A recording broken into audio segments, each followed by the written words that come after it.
적으로 성경의 재미를 가장 먼저 느꼈던 책입니다. 이 학생 때 시험 기간이었는데 시험 공부하기 전에 성경 한 장 읽어야지 하고 보았던 게 성경이 재밌네 하면서 끝까지 읽었던 기억이 있습니다. 시험 공부는 안 하고 금번 기회를 따라서 우리가 이번 사사기를 살필 건데요. 이게 꼭 김치냉장고를 타기 위한 목적은 아닙니다.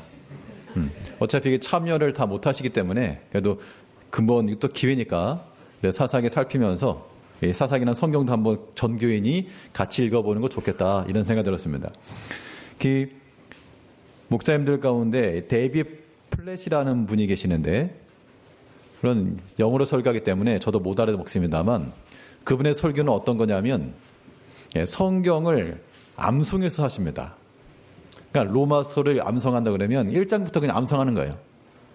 그러면 처음에 볼 때는 저분 되게 쉽게 설교하시네? 그냥 성경 그대로 하니까. 그런데 그냥 보고 읽는 게 아니라 자기가 그 외운 거를 자기 언어로 이렇게 얘기하는데 그게 그 당시 말 바울 사도가 이 로마서를 전해주었던 그들에게 했던 것과 같은 그런 느낌인 거죠. 다른 것 가감 없이 성경을 그대로 보는 것도 우리에게 굉장한 큰 은혜의 방편이 될 수 있는 겁니다. 그 사사기에 나오는 사사들 중 총 12명의 사사가 나오는데요.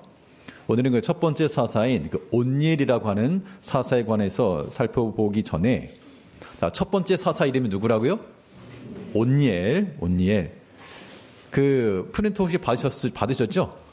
예. 성경 있는 걸 그대로 읽어가면서 성경이 나와 있는 의미에 대해서 제가 몇 가지만 코멘트를 하겠습니다. 자, 1장을 보게 되면 가장 먼저 올라가서 가나안 족속과 싸운 지파가 어디라고 나왔습니까? 답은 가장 먼저 올라가서 가나안 족속과 싸운 지파가 어디냐? 1절과 2절을 보게 되면 무슨 지파요? 유다 지파, 유다. 답은 유다. 답을 표시해 주세요. 답, 유다. 답은 유다입니다. 그래서 유다가 올라갈 때 그냥 혼자 올라가지 않았습니다. 형제와 함께 올라가자고 권고했는데 유다 지파와 함께 가나안 전투에 참여한 지파는 어디입니까? 시몬이죠. 결국 우리가 이 믿음의 싸움이라고 하는 것은 이 협력이라고 하는 것이 굉장히 중요하다라고 하는 겁니다. 문제 나와서 답도 보여주세요. 그래서 이 협력이라고 하는 것이 굉장히 중요하다라고 하는 것을 보여주고 있는 겁니다. 우리가 교회 생활, 믿음 생활을 하는 것도 독단으로 하는 거 아닙니다. 홀로 나가는 게 아니라 함께 연합하고 조화롭게 하고. 그러니까 실력치가 비슷비슷해도 개인 실력이 비슷비슷해도 어떤 위치에 있느냐에 따라서 이 시너지 효과가 다를 수 있습니다. 그러니까 한 사람 한 사람의 개별적 능력은 다 탁월하고 능력이 있어도 어떤 사람이 앞에 서고 어떤 사람이 뒤에 서고 어떤 사람이 중간에 서고 이 위치 조정에 따라서 더 효율적으로 잘 되는 경우도 없지 않아 있는데요. 먼저 앞서 나갈 지파가 있고 옆에서 함께 협조해줄 지파가 있고 하나님께서 우리를 부르신 그 부르심대로 앞서 불렀으면 그것이 가장 좋은 길이고 또 옆에서 보조하는 길이면 그것도 좋은 길이고요.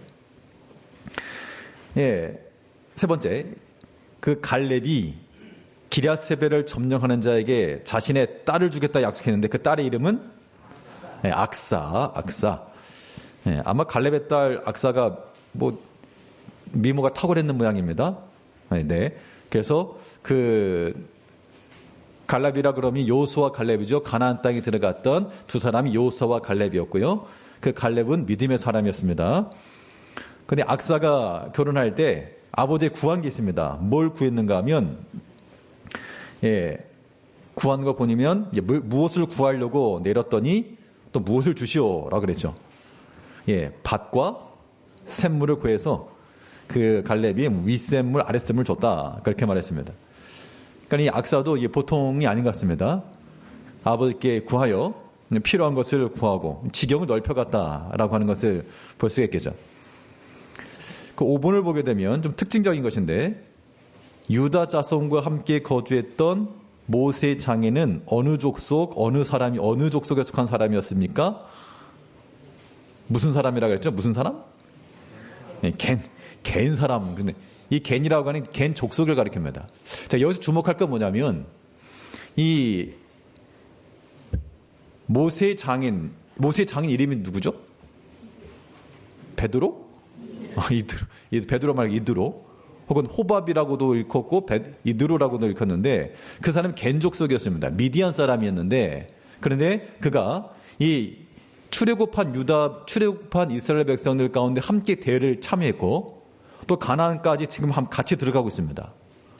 이 말인즉슨 그가 이방인이었음에도 불구하고 이 언약 백성과 함께 그의 삶을 함께 했고요. 또 유다 지파 중에 거였다라는 믿음의 그 범위 안에 들어왔다라고 하는 것을 보여주고 있죠. 우리의 신앙의 삶이라고 하는 것이 어떤 환경을 만드는가라고 하는 게 중요한데, 그 형제들과 자손들에게 좋은 땅, 풍성한 소출, 이것을 따라가지 않고 믿음을 따라간 겁니다. 이거는 루시 시어머니를 따라갔던 것처럼, 믿음 따라갔던 것처럼 믿음을 따라가는 백성들에게 하나님께서 그 공동체 가운데 포함시켜줬다라는 것이고요. 근데 이제 사사기 가나안 땅에 들어가서 그 땅을 정복하라 그랬는데, 사실은 다 정복을 하지 못했습니다. 자, 유다가 골짜기 주민들을 쫓아내지 못한 이유를 뭐라고 표현하고 있습니까? 예, 거기서 성경상에 나오는 거는 철병거가 있어서 못했다라고 말하고 있죠. 근데 사실 이것은 그 사람들의 그 당시 어떤 철병거를 가지고 있었고, 근데 하나님의 전쟁이라고 하는 것이 무기에 속한 것이 아니었기 때문에 결과적으로는 다른 지파와 마찬가지로 그들이 쫓아내지 못한 겁니다. 믿음 안에서요. 그래도 아무튼 그 당시 철병거 때문에 쫓아내지 못했다라고 그랬고, 이 갈렙이 얻은 땅이 어디였습니까? 갈렙이 이 산지를 내게 주소 했던 곳이 있었죠. 네. 헤브론입니다. 헤브론. 자, 플러스 알파. 다음에 헤브론의 원래 이름은, 헤브론 땅의 원래 이름은, 예, 10절에 보면 나오는, 10절 하반절에 보면 나오는데요. 헤브론의 원래 이름은 기럇 아르바였다. 기럇 아르바. 기럇이라고 하는 게 마을이란 그런 뜻입니다. 아르바의 마을, 이런 뜻이에요. 근데 베냐민 지파가 얻은 그런 장소인데 쫓아내지 못해서, 베냐민이 예루살렘 그 지역을 얻었죠. 쫓아내지 못해서 거기에 거하던 가나안 족속의 이름은 여부스 족속. 나중에 이제 다윗이 이 예루살렘을 정복하게 되는데요.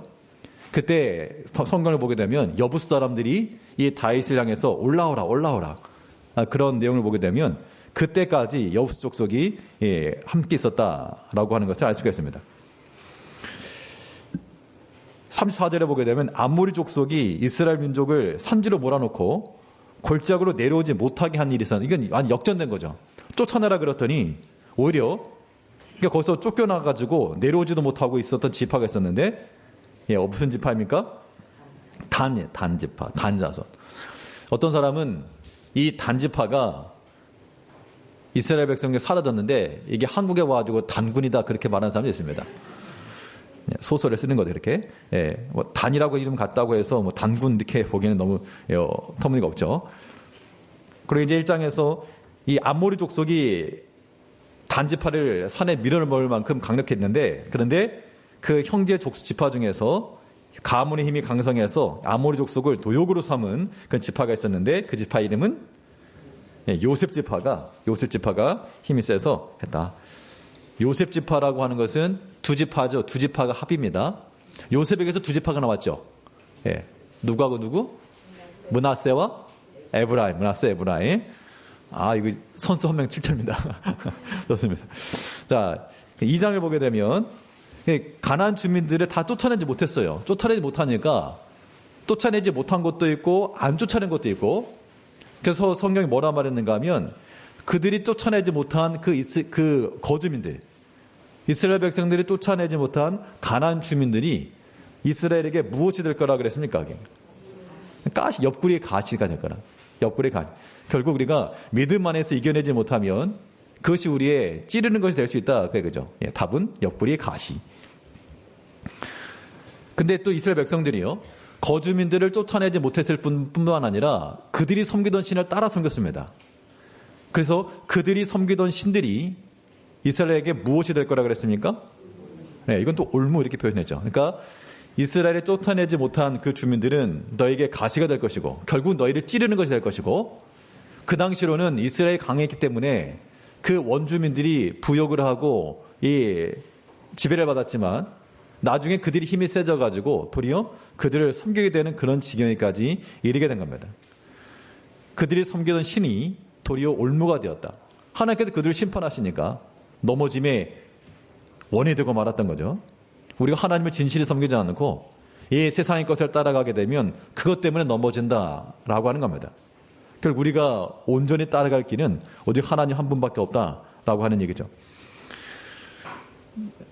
세 번째로, 근데 이 이야기를 듣고 나서 여호와의 사자가 전한 말을 듣고 백성들이 소리를 높여 울었다. 그래서 그 이름이 붙여졌는데 소리를 높여서 운 장소 이름은 보김이에요. 보김. 울었다 그런 뜻입니다. 의미가. 그래서 이제 여호수아와 함께 있던 장로들, 그러니까 가나안에 입성했던 그 1세대들이 살아있을 동안에는 그들이 하나님을 잘 섬겼는데 여호수아도 죽고 그 시대의 장로들도 다 죽은 다음 그 다음에 일어난 세대들을 가리켜 다른 세대라고 말했는데 그들이 누구를 알지 못했습니까? 예, 10절에 보게 되면 여호와를 알지 못했다라 그랬고 또 무엇을 알지 못했는가 하면 여호와께서 이스라엘에 행하신 일을 알지 못했다. 이게 굉장히 위험한 거죠. 단절이죠. 단절. 이거는 뭐 비단 그 당시 사사시대만 말하지 않고요. 뭐 지금 우리 한국 교회들도 비슷한 처지에 속한 것 같습니다. 그래서 교회의 성장기에 있던 그런 1세대들이 이제 지나고 나면 그 다음 세대가 일어났을 때 당연히 뭐 제일교회도 교회가 세워져 가면서 벽돌 한 장 한 장 쌓아가면서 예전에 그런 모든 과정들을 다 아시던 뭐 세대였겠지만 근데 뭐 다른 우리 청년 세대나 학생 세대들은 처음부터 이게 있었던 거니까 그런 게 없죠. 혹시라도 이 아이들이 여호와가 누구냐 할까 두려우니까 우리는 이 자녀들을 위해서 기도해주고 또 아이들이 믿음 쓸 수 있는 또 믿음이 자랄 수 있는 환경을 만들어주고 하는 거 그거 무엇보다 중요한 일일 것 같습니다. 이스라엘 백성들이 여호와를 버리고 선택한 이방 신들의 이름은 무엇입니까? 예, 13절에 보면 바알과 아스타롯이라 표현하고 있죠.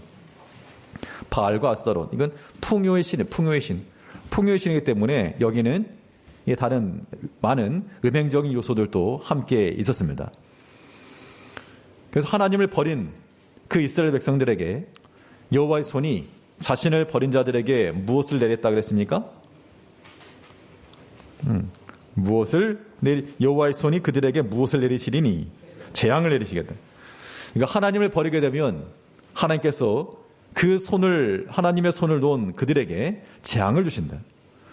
그 하나님은 오늘도 변함없으셔가지고 우리가 하나님을 따르지 않고 하나님을 버리면 우리들도 하나님께서 은혜와 복을 주시는 게 아니고 모든 재앙을 주실 것이라고 하는 것들이 우리에게 또한 두려움이 되어야 되죠. 여호와께서 노략자의 손에서 구원하시기 위해서 세운 사람들을 누구라 부릅니까? 네, 사사라고 하는 것은 이제 재판관이다 그런 뜻입니다. 그래서 이 사사기에 보면 총 12명의 사사가 나오죠. 자, 첫 번째 사사가 누구라고요? 네, 온니엘. 마지막 사사는 삼손. 그러니까 이번에 혹시 저는 성경 잘 몰라요 그러신 분들은 참가하시는 분들도 뭐 문제가 있답니다. 성경 문제도 있고 뭐 넌센스 퀴즈도 있나 본데 하다못해 그런 거라도 배우세요. 삼손, 손이 3개 이런 거. 청년들에게 배우셔가지고 성경에 제일 배고픈 사람, 뭐 아사 뭐 이런 거. 예, 그런 거라도 준비를 하시면 될 것 같습니다. 그런데 이 사사들을 세워서 하나님께서 이스라엘을 구원하신 이유는 무엇이라 그랬습니까? 그러니까 사사기는 일종의 패턴이 있거든요. 그 패턴이 있는데 하나님께서 사사들을 세워서 구원하신 때는 그 전에 이런 일들이 있었다 그 얘기인데요. 죄를 짓고 범죄하면 하나님이 심판하시고 심판 가운데 있던 그들이 뭐합니까? 회개하고 슬피 부르짖음으로, 그렇죠? 하나님께 부르짖으니까 하나님께서 사사들을 세워서 구원하셨다. 슬피 부르짖은 이유는 압박과 괴로움을 받아서 그랬던 거죠. 슬피 부르짖다는 게 하나님을 찾은 겁니다. 하나님을 구하고 하나님의 구원을 구하니까 하나님께서 사사들 통해서 구원하셨는데 하나님의 구원은 지금도 여전하여서 많은 압박과 괴로움 속에서 슬피 부르짖으며 하나님의 도움을 구하는 자들 하나님께서 버리지 않으실 것이 분명합니다. 사사기에 나오는 그들도 하나님을 버렸을 때 그들이 재앙을 만났으나 하나님께로 돌이키고 회개하고 하나님의 구원을 구할 때는 그때마다 하나님께서 자비롭게 사사들을 태워서 구원해 주셨다. 어느 때든 하나님의 구원함을 구한 우리가 되어야 되겠고요. 여호와께서 자신의 언약과 목소리를 순종하지 않은 이스라엘 향해서 행하신 일이 무엇입니까?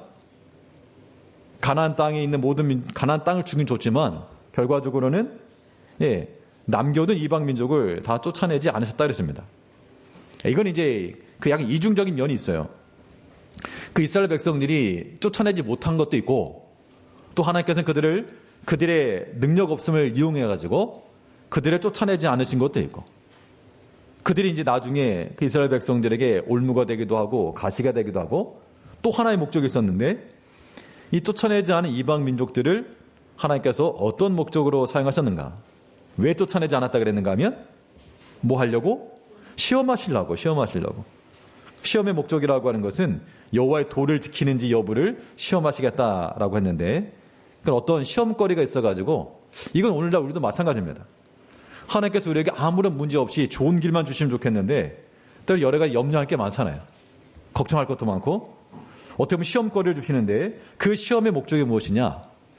광야 백성들이 광야를 지나게 했던 것과 똑같이 그들이 하나님을 진실히 섬기는지 아닌지 환경과 조건 따라서 좋아하는 게 아니라 그거와 관계없이 하나님을 진실히 따르는지를 알아보기 위해서 그런 시험거리를 주신다라고 하는 것들 우리가 우리 삶 가운데 적용을 시켜야 되겠습니다. 오늘 특별히 온일에 관한 이야기를 몇 가지만 살피면요. 자, 온일, 화면을 끄셔도 됩니다. 자, 온일이라고 하는 이 이름의 뜻은 하나님이 나의 힘이다라는 뜻인데요. 이 온일을 통해서 우리가 알 수 있는 교훈, 먼저 하나님의 일에 있어서 앞장서 나가야 한다는 겁니다.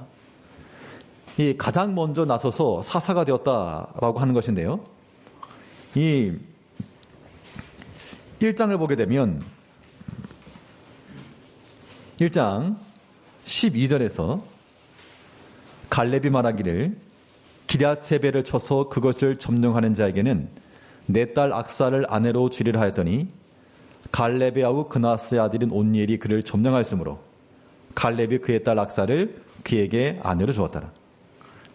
어떤 분은 이것을 용감한 자가 미녀를 얻는다 그렇게도 설명하는데 악사가 미녀인지 아닌지 모르겠고 그런데 분명한 것은 이 온니엘이라고 하는 이 청년이 일어나서 나가 싸워서 이겨냈다.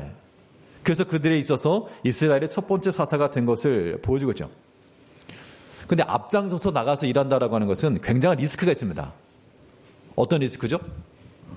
우리가 교회에서 어떤 일을 할 때 다들 이제 좀 망설이고 있을 때 누군가가 앞장서 나가게 되면 무엇을 먹습니까? 1번 밥, 2번 욕. 그러니까 보통 욕도 함께 같이 오게 되어 있습니다. 왜냐하면 사람이 뭐 두 사람만 있어도요 생각이 다르거든요. 그러면 여러 사람이 있다 보면 생각이 다 달라가지고 왜 이러냐 왜 저러냐 뭐 그런 이야기들이 나올 수가 있는 겁니다. 우리가 어떤 일을 진행한다 할 때도 뭐 생각이 다 다르기 때문에 그렇죠. 그래서 어떤 때로는 무엇인가 나서서 한다는 것이 굉장히 곤혹스럽기도 하고 그냥 피하고 싶은 경우도 없지 않아 있는데요. 그런데 그렇게 되면 일 자체가 안 되죠. 그 비난을 감수하고서라도 먼저 나서는 것이 1번 말이 되는 1번 말이. 기러기들이 V자 편대로 날아갈 때 가장 앞에서는 선두 기러기가 제일 많은 바람을 맞는 거죠. 근데 그가 1번을 자리에 지켜주니까 그 뒤에 날아가는 그런 후발주자들이 좀 수월하게 가는 겁니다. 당연히 교회 내에서 누군가는 앞장서서 수고를 해야 되겠죠. 근데 분명한 것은 욕도 먹고 그 욕만 있는 게 아닙니다. 욕만 있지 않고 또 뭐도 있죠? 영광도 있죠. 영광도.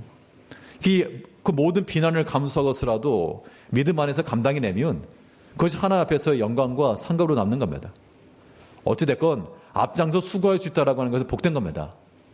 아무튼 다들 뒷걸음치면서 팔짱 끼고 그냥 구경하려고만 하지 마시고 우리가 앞장서서 나서려고 하는 그래야지만이 이 본이 될 거 아닙니까? 이 온열 같은 사람이 있으니까 그 다음에 두 번째, 세 번째 그런 믿음으로 나가서 싸워 이기는구나. 라고 하는 그러한 이기는 모습들을 보여줘야 되겠죠. 이 온유를 통해서 우리가 볼 수 있는 바는 믿음에 있어서 앞장서 나가라. 비록 그 앞장서 나가는 그 길에 있어서 당연히 욕먹을 각오하는 거죠. 그래서 예전에 어떤 목사님이 그랬답니다. 세 가지 목표를 가잖아. 3자라고 해요. 3자. 때리면 맞자, 욕하면 먹자, 죽이면 죽자. 뭐 그랬답니다. 그런 정신을 가지고 나갈 때 우리를 때리려고 하는 사람들 앞에서도 어차피 맞을 생각하고 나가니까 그 상황은 아무런 시험거리가 안 됐고, 또 죽이려고 하는 사람 앞에서 어차피 죽을 마음 갖고 나갔으니까 그것이 또한 전혀 시험이 되지 않았다는 겁니다.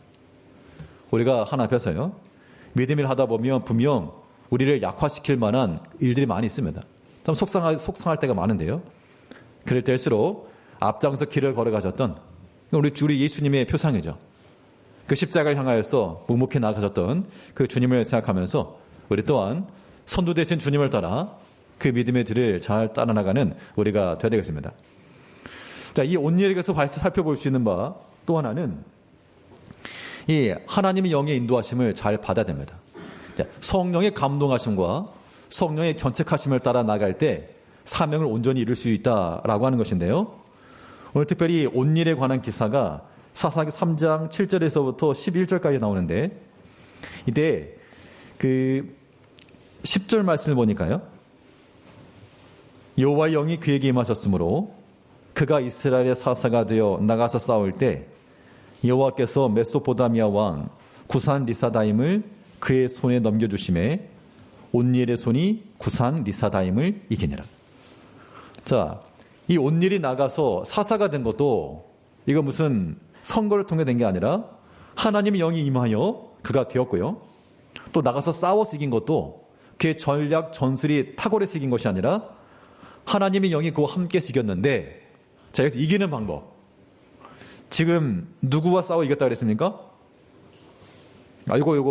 이것도 이제 시험에 나올 가능성이 큰 문제죠.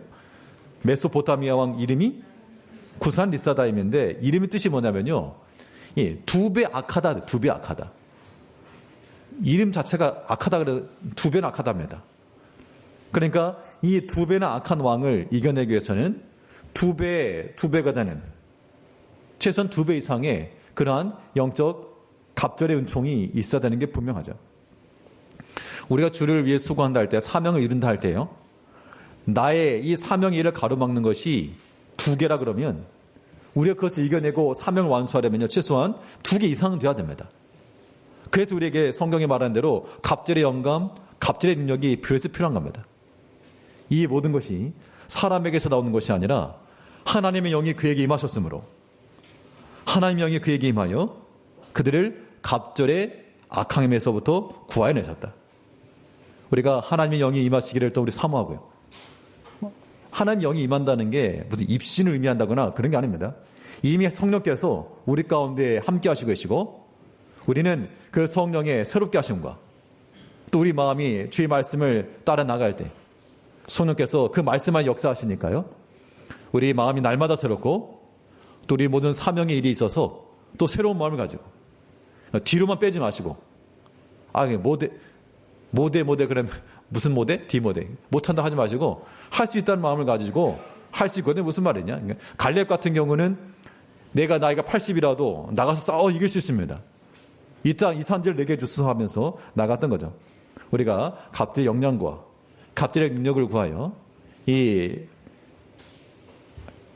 구산 리사다임의 압제하에 있었던 이 이스라엘 백성들을 사서로서 구원해냈던 온니엘처럼 우리가 앞장서서 십자가를 향해 나가셨던 주님도 그러하셨고, 앞장서 나갈 뿐만 아니라 또 하나님의 영의 감동하심과 그 임재하심을 따라 주께서 우리에게 맡기신 사명을 끝까지 잘 감당해 나가시는 우리 모든 성도님들이 되시기를 바라겠습니다. 네, 기도하겠습니다.